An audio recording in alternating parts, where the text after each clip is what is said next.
ए कथा को मो गुरुत्व दे जीरा नदी में 132 कोटी 10 लाख टंकार एक सरेज ट्रिटमेंट प्लांट ए स्थापना करने आम सरकार निष्पत्ति नहीं। सहित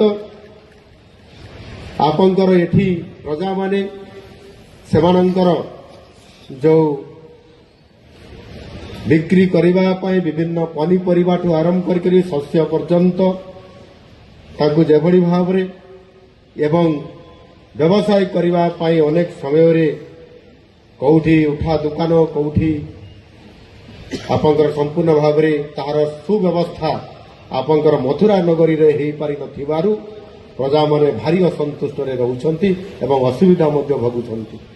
सेही कारणरू आम सरकार निष्पत्ति नेले एथिपाई मध्य गोटे भेंडिंग जोन करबा पई आउ सेथिपाई 30 कोटी टंकार एक अटकल करी ताकू कार्यकारी करबा पई आम सरकार निष्पत्ति नैछंती। महाराज ता सहित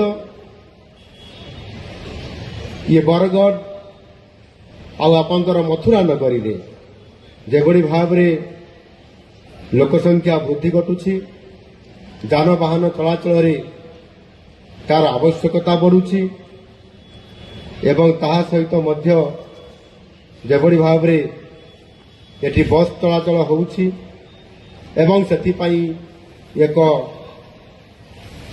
बड़ बस स्टाण्ड करबा पई आम सरकार निष्पत्ति नैछंती। आउ सेथिपाई ये बरगढ़ सदर ए मुख्य सदर महकुमा 66 कोटी 64 लाख टंकार एक अटल बस स्टाण्ड निर्माण होगा आम सरकार निष्पत्ति नैछंती। महाराज एवं यह सहित आमर ग्रिंडल ठारे एक अंतर्नदी जलाशय निर्माण करने आम सरकार निष्पत्ति नैछंती। एथिरे मध्य 150 कोटी टंका माध्यम निर्माण करने आम सरकार निष्पत्ति नैछंती। ये 4टी प्रकल्प पाई समुदाय 378 कोटी 10 लाख टंकार अर्थ आम राज्य सरकार निष्पत्ति नैछंती अनुमोदन करिछंती। एनु निश्चित भाव ये मथुरा राज्य रे बरगढ़ महानगरी रे जो सब समस्या अच्छी ताकू आगामी दिन में आम सरकार पूरण करने प्रतिश्रुतिबद्ध। महाराज।